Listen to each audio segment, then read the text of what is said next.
As part of my video breaking down the science in Project Hail Mary, I got to speak to the author, Andy Weir. Here's that chat in full.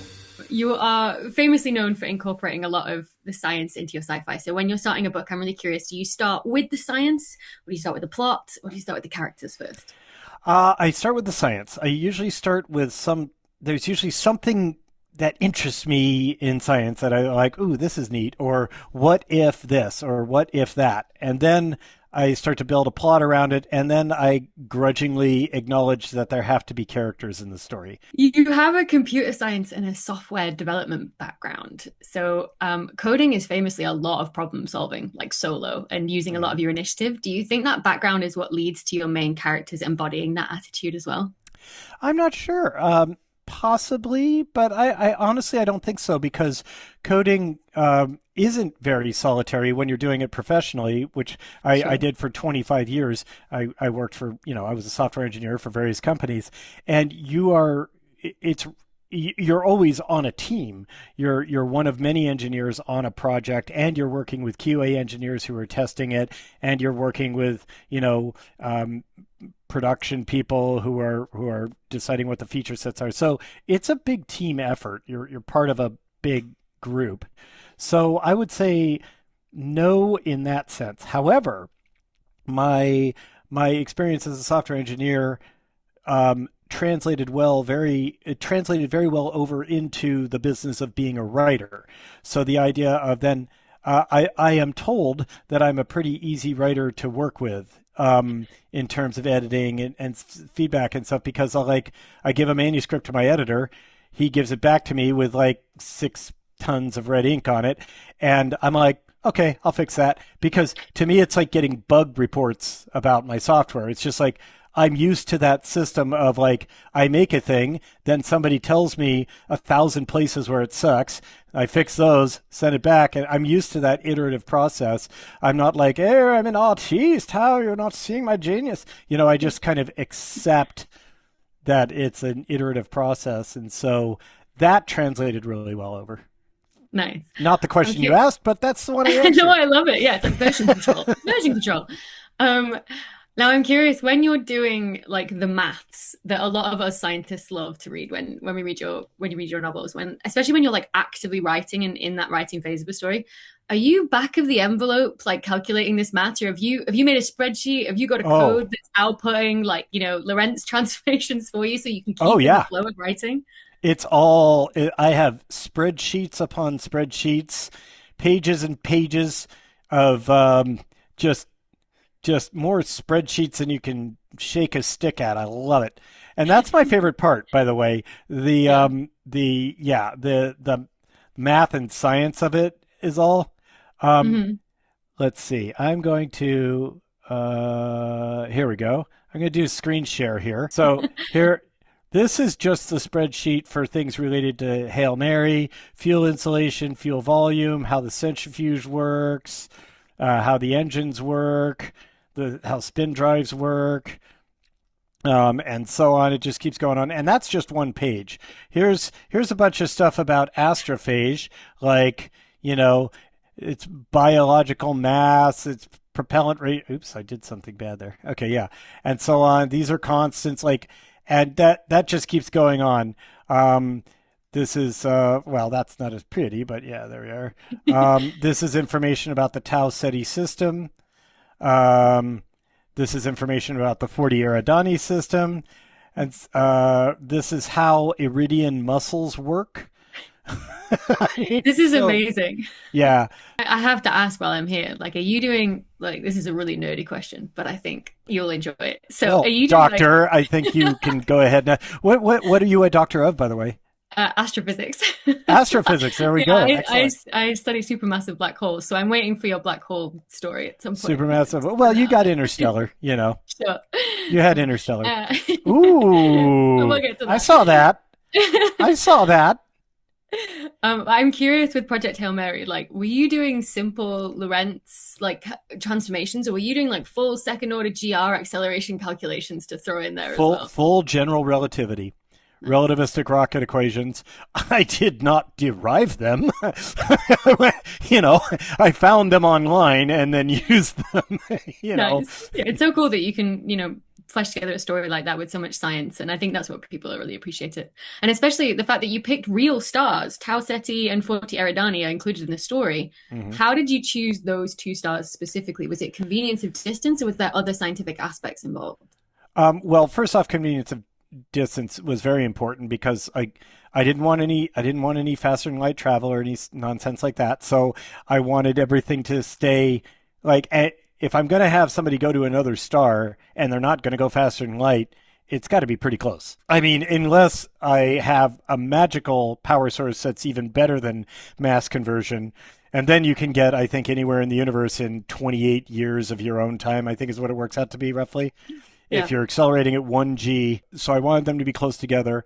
And then I wanted, we find out at the end, it's actually just speculated by Grace and Rocky, but I can tell you as the author it's true, that all life on all three of those worlds was from a panspermia event Mhm. that emanated from Adrian or Tau Ceti, emanated from the Tau Ceti system 4.5 billion years ago. And that would be I call it primordial astrophage. Some ancestor Mhm. of astrophage seeded all these planets. That's why, so that's why it's all planets that are close to Tau Ceti. Nice. And that's why, like, we're all related. You and me, Rocky, astrophage, Taumiba, we all come from the same single genesis of life because it rubbed me the wrong way, the idea of three different geneses of life in such close proximity. So I wanted a panspermia event. Having gone with that, then I got to say, like, oh, now I don't need to invent a bunch of different cellular mechanisms or anything like that. I could just say, yeah, astrophage has mitochondria. Sure. Why not? Now I don't need to reinvent that. And then I swear I am getting to the answer of your question, which is why did I choose those stars? Is because they're solar analogs. Mm. Those are stars that are similar to those. So it's not so much Tau Ceti as Sol and 40 Eridani are similar enough to Tau Ceti that Tau Ceti based life was able to seed to those systems. It gives us an insight into sort of what becomes science and what becomes the sci-fi when you talk about you didn't have to reinvent mitochondria. So that's great. Right. I don't want to reinvent mitochondria. No. I already had to violate. You have to dig down to the quantum level to find where I have my made up physics. So I'm proud of that. I think I know what you're talking about as well, right? The super Neutrinos. cross Yeah. sectionality of. I came up with that term and I like it. I like it too. It's a good one. It's a good one. Super cross sectionality, and Yeah. it is Watch people impermeable. start using it in the literature now. Yeah, I watch. Yeah, yeah. It's nothing can quantum tunnel through astrophage cell membrane I'm really because intrigued as I well. said so. Yeah.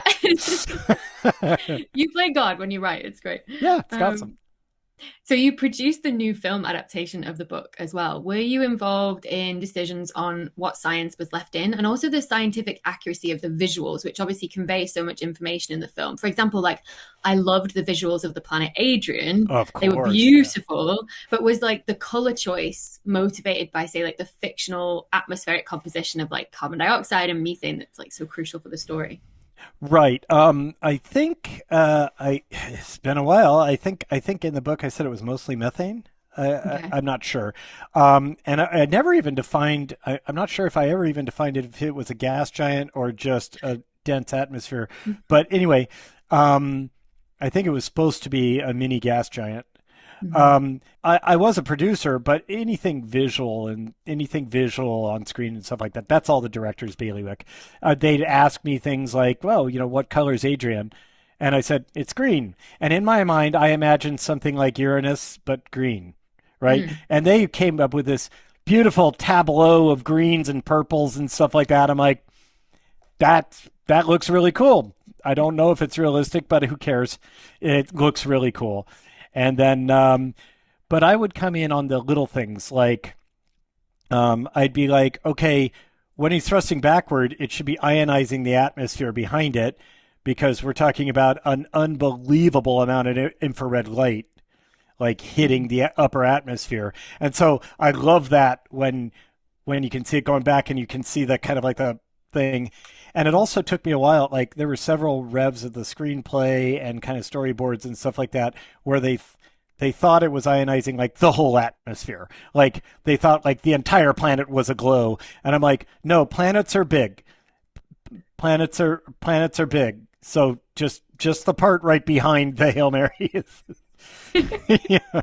You talked before about scientific discoveries that made like plot points in The Martian moot, like Curiosity Yes. discovering water on Mars. Like, Hmm. if you were a betting man, what would you say would be the thing that in the Project Hail Mary plotline is going to be, disproven by my astrophysics colleagues and myself in the future? It has already happened.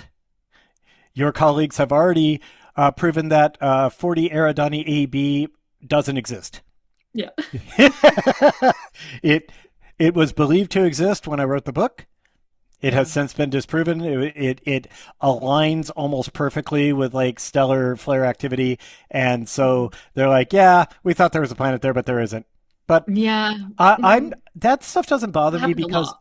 yeah, that stuff doesn't bother me because my books are a product of their time, and I'm not gonna. What am I gonna do? A re-release every time like something happens that invalidates it? It's like no, it's. I wrote The Martian with our understanding of what Mars was like as of 2015, or actually 2009. And I wrote Project Hail Mary with our understanding of what those stars and planets were like as of 2019 or thereabouts. Yeah. And you know, when you're doing speculative science fiction, that's the road you take. We may later find out that in fact, probably certainly within my lifetime, we will probably learn more about Tau Ceti E that will invalidate aspects of that as well. Yeah, Like, I think they've also struggled to find it with one of the big instruments on the VLT. Last year, there was a paper came out. So yeah, it'll be really interesting to see what happens if they manage to, yeah. yeah. But it'd be really cool if we find out it's a Well, carbon dioxide kind of like, well, yeah, it's three that'd be worlds around Tau Ceti anyway, is carbon dioxide it would be a neat coincidence. That's cool. But like I said, it's a product of its time. Another fun one so I described in The Martian, I described pretty frequently the Ares 3 landing site, right? Where he was, what things looked like in the distance, what he was dealing with, and stuff like that. And then so after The Martian came out, JPL turned the HIMARS satellite down to look at that exact location because I specified it in the book, the exact latitude and longitude using Mars coordinates of where Ares 3 was. And they took like high resolution photos where each pixel is a 30 by 30 centimeter square of Mars and of the Ares 3 landing site. And they're like, well, that doesn't look anything like he said it. I'm like, That's just because we're all just a big bunch of nerds who love sci-fi. I know, So, but it's kind of funny that it's like, okay, they showed it. You can see pictures online of like, this is where The Martian took place roughly, and here's where the Hab would have been. That leads me to my very last question for you. Like many astrophysics colleagues, like I grew up reading and watching sci-fi and was so inspired into the field because of that. Do you hope your work leaves the same legacy in that way, or have you heard that it already has? I've definitely heard people say they went into scientific fields because of my books, but I believe those people were probably destined for science anyway. I think people have their interests. You can foster those interests, but you're not going to change them. And so if it makes somebody more enthusiastic about something they already loved, then great. But I don't think I'm out there changing the world. I'm just an entertainer. So I love to hear when somebody says like, "Hey, I read your book and now I'm an astrophysicist," or something like that.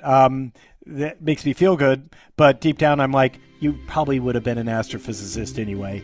But I'm glad I helped I'm glad my book helped give you some clarity. A big thanks to Andy Weir. I hope you all enjoyed that. Check out the book, check out the film. They're both fantastic.